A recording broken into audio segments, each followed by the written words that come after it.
What's up guys, it's James here, and in today's video I want to talk about understanding and optimizing for Airbnb regulations. So whether you are investing in properties for short-term rental or you're managing properties on Airbnb or you're just hosting, I want to talk about how you can better understand the regulations in either your area or the area that you're looking to start investing or managing properties in, and how you can pick the best area from a regulatory standpoint. I'm going to give you everything I've learned about this space, which I think honestly too few people talk about this space. This is the one area of short-term rentals that I don't think enough people are out there really talking about. And I think it's really important, whether you're investing or you're building a business and you're investing your time and energy into doing so, you are making an investment into this space, whether you're building that business or actually buying properties. And you want to make that investment in a space where it's going to pay off the best and be at the least risk. And so regulation is an important piece to consider when you're thinking about that. So that's what we're going to be talking about in today's video. And I'm going to give you my tips, everything I've learned over the last 6 or so years that I've been managing and investing in properties for short-term rental, and how you can do it the best, most effective, and safest way possible. Now, before we dive into all that, I do just want to remind you guys there are some free trainings that are linked in the description down below. So whether you do want to start managing properties and you want to build a 6-figure income managing other people's properties on short-term rental without having to buy, rent, or furnish any properties or put any money into the properties up front at all. So if that's what you want to do, there is a free training that's linked in the description down below. Like I said, that's how I got started and built that 6-figure business managing other people's properties on Airbnb. So if you want to learn how I did that and how you can do the same thing, then just check out that link in the description down below.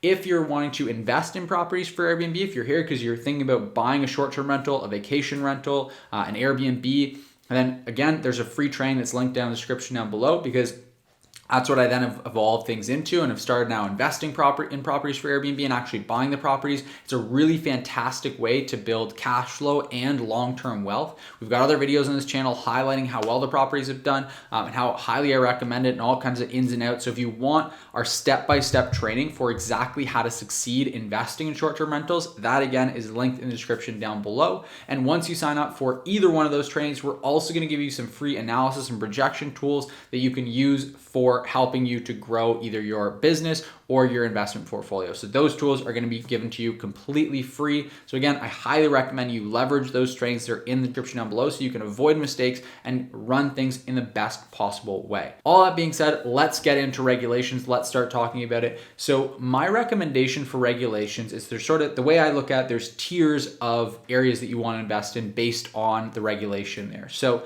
the worst possible place, obviously, to invest in properties, whether that's investing your money into buying them or investing your time into building a property management business, is going to be in an area where short-term rentals are either banned or heavily restricted. Now, this should go without saying, but I actually get people reaching out to me relatively frequently asking, hey, James, what do you think? I live in New York City, let's say, and there's, a ban on Airbnbs, but there's so many listings out there. Should I start managing properties in New York City? Well, my answer is always no. I don't recommend breaking the law. I obviously can't advocate for that. But even more important than that is I don't think it makes sense to build a house of cards, especially in an area like New York, where, for example, on all the outskirts around New York, there's such a lucrative short-term rental industry for people that are getting away doing a staycation. You can earn an absolute killing without having to build a sort of house of cards that regulations could tumble to the ground at any moment. So that amount of risk is not worth taking on.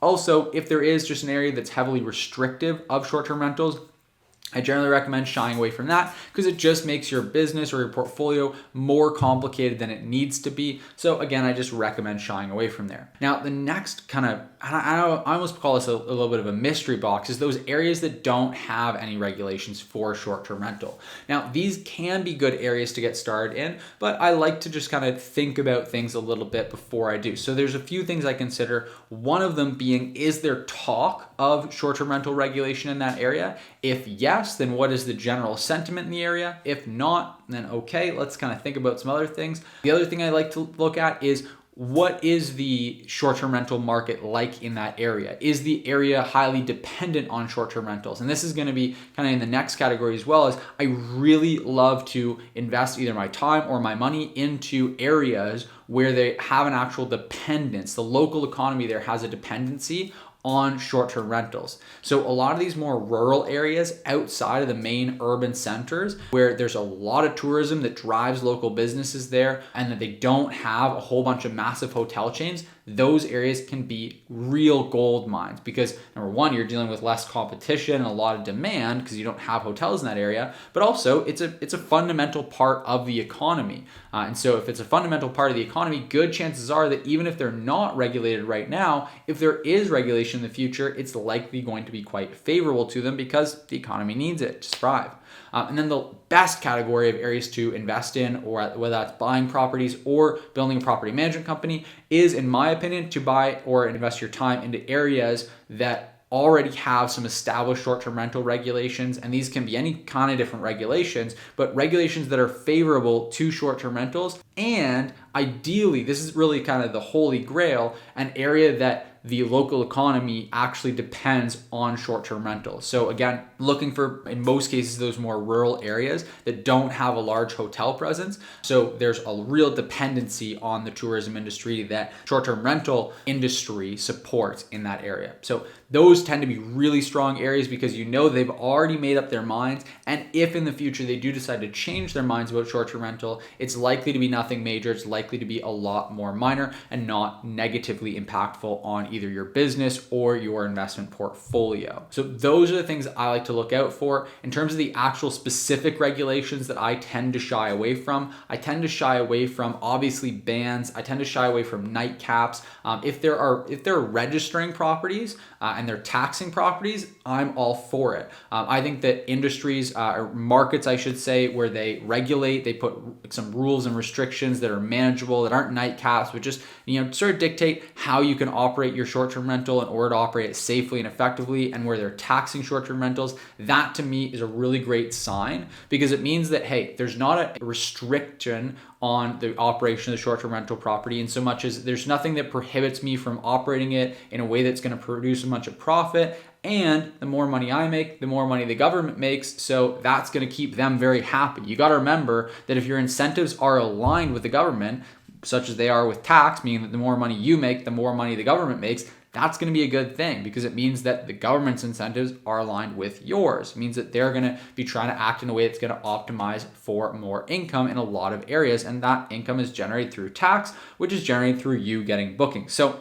there's a really nice symbiotic relationship there that honestly I'm in support of. I've also found that when areas do start to actually regulate and rein in short-term rentals a bit, it tends to weed out some of those bad actors. There's a lot of times in major markets, there are people that are trying to cram 30 people into a property with 2 bathrooms, and that gives a bad reputation in the space. There's a whole bunch of safety concerns there. And so we don't really want those actors, as long as you're not one of them, you don't really want those kind of actors in the market. So I found that regulations can be a really good thing when they're done properly. So that's what I tend to look for. Again, licensing as well, limiting the number of short-term rentals. That's something you will want to look out for. And it's going to depend on the situation. So if there is a really strict limitation of a very small number of short-term rentals that are going to be allowed to get licensed and operate properly versus a large number that is really manageable, those are going to be two different situations. So you want to just kind of take it on a case-by-case basis. Now, the best way to actually research regulations in your area is going to be to do a quick Google search and find the actual link on the government website that outlines the specific regulation. You can also just go directly to your government's website and search for the regulations if they have a nice website. Or as a last resort, you can also just call your local government office and ask them for the documentation. Now, it's really important that you either look at the actual government website and look at the documentation, or you get that documentation sent to you so that you can review it. And it's important that you review the actual documentation because you want to actually get the real truth. You don't want someone's interpretation of the truth that you might get from a media website or a news website. And you also don't want the person, the individual that you're talking with on the phone, to be giving you their interpretation of what the regulation are, because oftentimes that can be a misinterpretation. So you want to actually get the regulation. I know that it's a little bit tedious and a little bit time consuming to take, the 20 or 30 minutes to comb through and actually read and understand the regulation. But trust me, it's not as complicated and intimidating as it seems, and it's gonna be really worth your while to fully understand the regulations so you can operate effectively and make the best decision for where you grow either your business or your portfolio.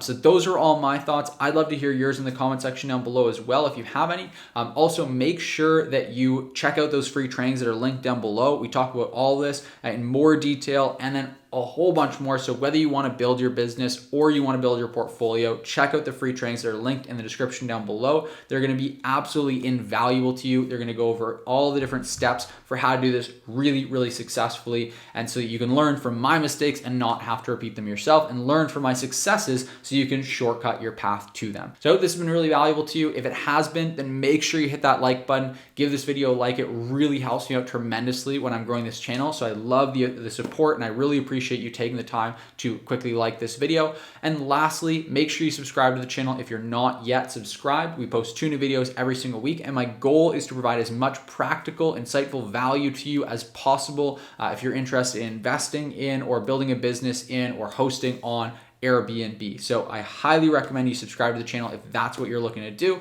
Stay up to date with the 2 new videos we post every single week. And with all that being said, I hope you enjoyed this video. I hope it delivered value to you. And with that, I will leave you. I hope you have a great rest of your day, and I'll see you in the next video.